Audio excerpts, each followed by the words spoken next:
Welcome back to Movie Speaks. The following movie is rated MA. For a mature audience, viewer discretion is strongly advised. Spoilers ahead. Watch out and take care. Lee Holloway has her arms bound to a rod attached to her back. She walks inside an office to take care of her usual work before heading to another room nearby. There, she starts recalling how different things were 6 months earlier and how she left the mental institution she was staying at on the day of her sister's wedding. That day, the doctor in charge of her bids Lee farewell while she anxiously waits for her ride home. When her mother, Joan, arrives to pick her up, she tries to greet Lee happily, but Lee just stares blankly at her. At the wedding, Lee watches as her sister and her husband kiss, to which she softly claps. Peter approaches her to ask if she's happy to be home. Lee nods at first, but when Peter asks again, she tells him that she doesn't know. Later in the reception, Lee's father, Bert, greets her while drinking beer. Lee tells him that she thought he had stopped drinking, but he ignores her and gives his bottle to Peter. Clearly drunk, Bert then takes a seat to drink some more before Lee storms off to her room. Inside, Lee looks through her bed and finds her old things from before she was sent to the mental institution. She gets one of the dolls there to sharpen it, and with that, Lee is ready to cut herself on the thigh. Lee stops, however, when she sees her sister leave with her husband in a limousine. That night, while Lee is boiling some water, she overhears her parents arguing about Bert's drinking and how he was just fired from his job. Lee moves closer to see what's happening and is shocked to see her father pushing Joan down to the ground before leaving the house. Afterwards, Lee returns to the kitchen and takes the hot water to her room, putting the hot kettle on her thigh and burning her skin. She smiles, looking like she enjoys hurting herself. The next day, Lee attends a typewriting class, where she gets to show how exceptional she is with it until her mother comes to pick her up. On the drive home, Lee recalls an accident that she had with a knife in the past. When they arrive, Joan carefully hides some knives, which Lee catches her doing when she walks in. Locking the knives inside a shelf, Joan tells her that she's just doing this as a precaution, while Lee simply stares at her before going outside to throw some trash. In the bin, Lee finds her old sewing kit and decides to pick it up. While taking the kit, she also spots a newspaper page with job ads, so she takes it as well before returning inside. Back in her room, she reviews some of the job listings while practicing some lines she could say during her job interviews. The day after, Lee goes to one of the addresses of the listings in the newspaper. As she enters the office, she is surprised to find it all messed up with a woman in tears leaving the place. Still, Lee continues to make her way in, and when she moves deeper into the office, she finds Mr. Gray, who was looking at a picture of a blonde woman before Lee arrived. After introducing themselves to each other, Mr. Gray asks strange questions to Lee, like if she's pregnant and if she lives in an apartment, and Lee nervously answers them. As Mr. Gray starts asking about Lee's awards, he flips a button and reveals a beautiful garden, making Lee gasp at its beauty. After that, Lee gives her typing scores to Mr. Gray, who's dialing on his phone and asking Lee for a cup of coffee. Lee does as she's told and moves to the pantry to get Mr. Gray's coffee, accidentally drenching herself in the process when she tried to refill the water dispenser. When she returned to Mr. Gray's office, Mr. Gray tells Lee how boring this job will be and even comments on how uptight Lee is. He asks her if she'll ever loosen up, but Lee just smiles at him, saying that she doesn't know. The phone suddenly rings, and Mr. Gray tells her to just ignore it before instructing her to put less sugar in the coffee next time. With that, Lee heads over to Joan's car, announcing to her mother that she got the job. When they arrive home, Lee relaxes in her bath and practices lines she would say at work. The following morning, Lee starts her first day at Mr. Gray's office. She runs errands for him, organizes his paperwork, sends files to his partners, and holds things for him. Afterwards, Lee stares inside Mr. Gray's room, watching him tend to the flowers in the garden before finally entering to leave some donuts for him. Mr. Gray mentions that he threw some notes away, and Lee offers to look for them in the garbage. The two stare at each other for a second before Lee leaves. As Lee searches through the garbage, Mr. Gray curiously stares at her from his window. Once she found the papers, she walks outside first and finds Joan there waiting for her.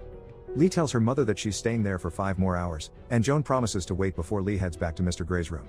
He dismisses Lee when she tried handing over the papers to him, saying that he already found copies of them, and instead, he orders Lee to do more things. Though she tries her best to do them all, she ends up struggling while trying to set up a mousetrap by a chair.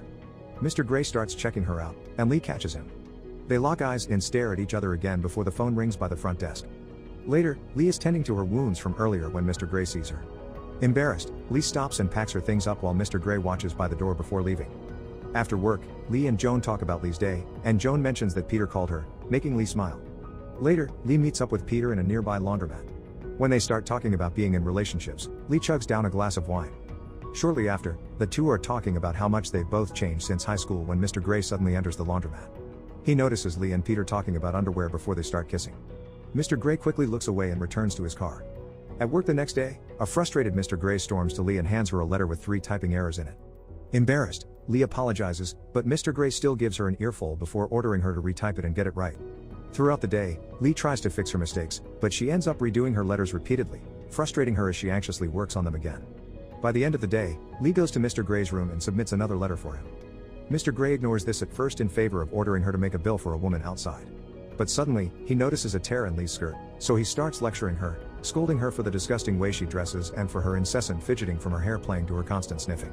Lee heads to the pantry, where she practices how she'll thank Mr. Gray for his suggestions since she's trying to be the best secretary for him. But when she's about to return to his office, she stops upon hearing him screaming and scolding someone else for their typing job. She then returns to the front desk, anxiously sitting there and playing with her hair.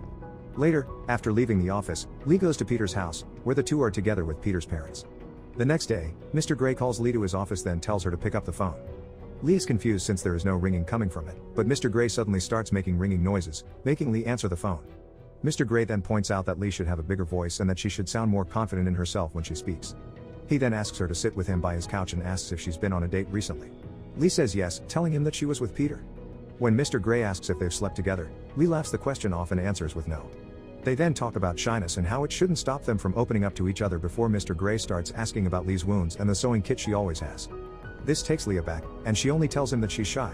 Still, they laugh before Mr. Gray offers her some hot chocolate. As she drinks, Mr. Gray asks her why she hurts herself. When Lee says she doesn't know, he asks if it's because she needs to see proof of the pain she's feeling inside to remind her that she's really here, and if it's because watching the wound heal is comforting. Still surprised, Lee agrees with him, and he starts telling her that she will never hurt herself again. It's in the past now. Lee nervously nods her head and agrees yet again. He instructs her to leave work early, walk home, and breathe in the fresh air since she's a grown woman.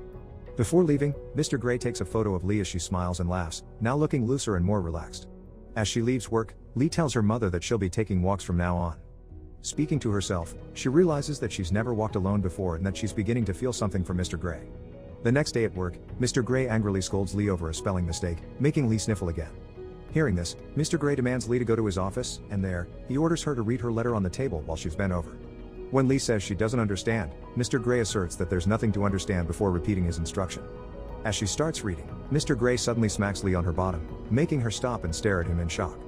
Mr. Gray tells her to continue while proceeding to smack her as she reads the rest of the letter.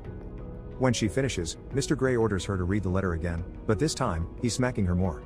Lee seems to like what Mr. Gray is doing until he suddenly stops, bending over near her and laying his hands close to hers. As the two breathe heavily, Lee entwines her pinky with Mr. Gray's, but he tells her to straighten herself out before getting back to work. As she leaves Mr. Gray's office, a steamy Lee thinks about what just happened. Before returning to the front desk, Lee looks at her rear, which is now bruised up from Mr. Gray's spanks. Still, Lee looks more aroused than she is in pain, and with that, she returns to her station. Lee submits her letter to Mr. Gray, who then visits her while she's scanning some files, to tell her that she did well, making Lee smile. At home, Lee tells her mother that she could remove the lock on the cabinet now.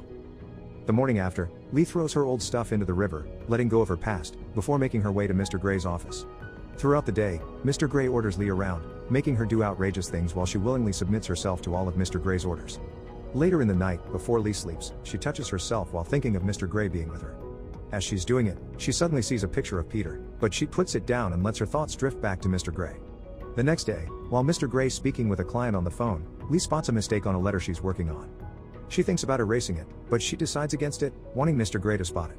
When she comes up to him, Mr. Gray ignores her in her attempts at seducing him. Annoyed, Lee moves back to her station. Later, before Lee leaves for home, she asks Mr. Gray if he needs her to do anything else. Mr. Gray tells her that she's good for the day, and Lee heads back home, frustrated. The morning after, Lee is hanging out with Joan and some friends when someone called Joan, telling her that Bert has been confined to the hospital. Rushing to see Bert, Joan cries when she sees her husband in bed while Lee leaves for Mr. Gray's house instead. When she arrives, Mr. Gray is surprised to see her there and Lee stammers, trying to tell him how she feels, but she ends up making an excuse about a letter needed the next day. Mr. Gray just plays along, thanking Lee for reminding him before turning her away. The next day, Mr. Gray pushes Lee away even more, removing her from his office, stopping their activities together, and even throwing away the red markers he uses to correct her typing errors. Lee tries to seduce Mr. Gray even more, but he just keeps turning her down. This frustrates Lee, who's desperately trying to win him back by any means necessary. Later that night, Lee is back home, and inside her bathroom, she tries to smack herself while thinking of how Mr. Gray did it, but she fails to recreate the feeling. The next morning, she finds a worm in her yard and places it into one of Mr. Gray's letters. As she does this, Mr. Gray is surprised, and he only watches her before cleaning himself off in the restroom. When he returns to his office, Lee watches him longingly. Later that day, Lee is making out with Peter in bed. She tries to make him smack her bottom, but Peter just moves his hands back up. Lee then bends over on top of Peter, insisting that he shouldn't be afraid, but Peter misunderstands this and tries to hook up with her instead. Though Lee looks disappointed at first, she eventually lets Peter hook up with her under her conditions. When Peter finishes, Lee still looks disappointed, and her thoughts keep returning to Mr. Gray. The next day, Mr. Gray finds the letter with the worm and places it on a blank piece of paper. Then, using a red marker, he encircles the worm to show Lee her error as she comes inside his office. When Lee enters, she hears someone ring the doorbell, but Mr. Gray tells her to ignore it. He orders her to bend over, pull up her skirt, and remove her underwear.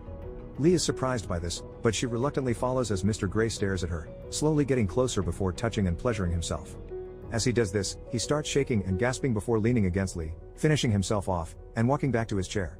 While he does this, Lee just stays in place, looking confused but satisfied with what's happening. As Mr. Gray sits, he gives Lee some work to do. Despite her ongoing confusion, Lee accepts. She then goes to the restroom and sees a stain that Mr. Gray left on her, making her smile before she starts touching herself, moaning and talking to herself while imagining Mr. Gray on her. In the other stall, Lee's coworker hears all of this, and Lee continues until she finishes. Meanwhile, Mr. Gray finds a stain left on his zipper, making him clean his pants immediately, desperately trying to remove the stain. Afterwards, Mr. Gray takes picture frames of Lee's letters and smashes them up. In a restaurant nearby, Lee listens to a tape about coming out as a submissive or dominant person. As for Mr. Gray, he's by the parking lot, burning his photographs of Lee and sadly watching the pictures melt away. The next day, Mr. Gray calls Lee up to his office and asks her the same questions he asked her when she applied for the job. Lee is surprised by this, but she plays along, answering all his questions. Finally, Mr. Gray tells her that he likes her, but she can't work for him because of her behavior. Still thinking that this is all a game, Lee plays along with him until he tells. In turn, he starts pointing out Lee's annoying antics, trying to push her away, but Lee submits to him, reassuring him that she'll just follow him. Mr. Gray then appears to lean in to kiss Lee before moving to his chair. As he sits, he tells her that she must leave or else he won't stop. He says that he can't take it anymore, but Lee keeps trying to reassure him, professing that she wants to know him more. She then massages Mr. Gray's head, relaxing him, but he still gives her a letter containing her pay and tells her to get out. In the end, Lee's forced to pack her things up and leave, crying while remembering the woman she saw on the day of the interview, her eyes also filled with tears.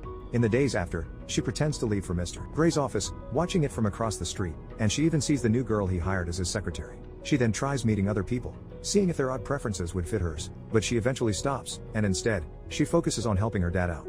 Later, Peter proposes to her. She says yes, not because she wanted to marry him, but because she didn't have any other choice.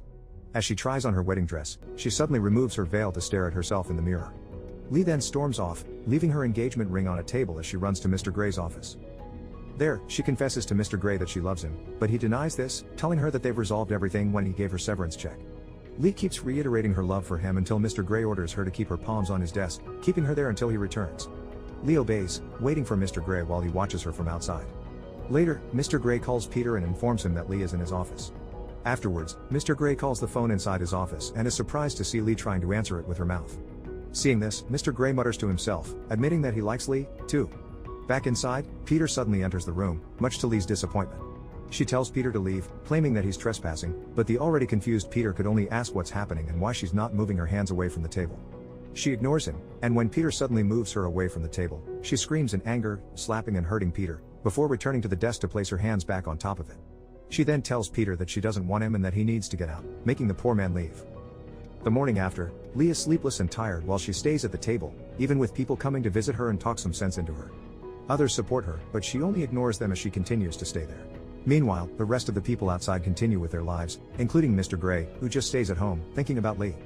On Lee's third day of staying inside the office, a local news crew report outside of the office, stirring up attention. Later that night, Mr. Gray finally makes his way back to the office and holds Lee, giving her some coffee. Lee is relieved to see him as he takes her from the office, then drives away to his house. While carrying her up to his room, Lee hugs him tighter, looking happy and relieved as he gently sets her down on a bed of grass. He then prepares a bath for her and cleans her up, washing her gently before drying her off with a towel. He then sets her back on the bed of grass so he can stare at her bare body, carefully looking at each of her scars. To this, Lee says that for the first time, she truly feels beautiful. The day after, Lee starts asking Mr. Gray questions about his life while he kisses parts of her body. She asks where he was born, and he tells her that he was born in Des Moines, Iowa, before kissing her again. Later, Lee muses about how they eventually started looking like any other normal couple. They got married and had their honeymoon in the mountains. One morning, she's helping Mr. Gray get ready for work, and they kiss each other goodbye. As he leaves, Lee places a cockroach on the bed, then dreamily watches Mr. Gray's car drive away. Subscribe to watch more bangers like this, like, comment and turn on notifications to help the channel out. Thanks for watching.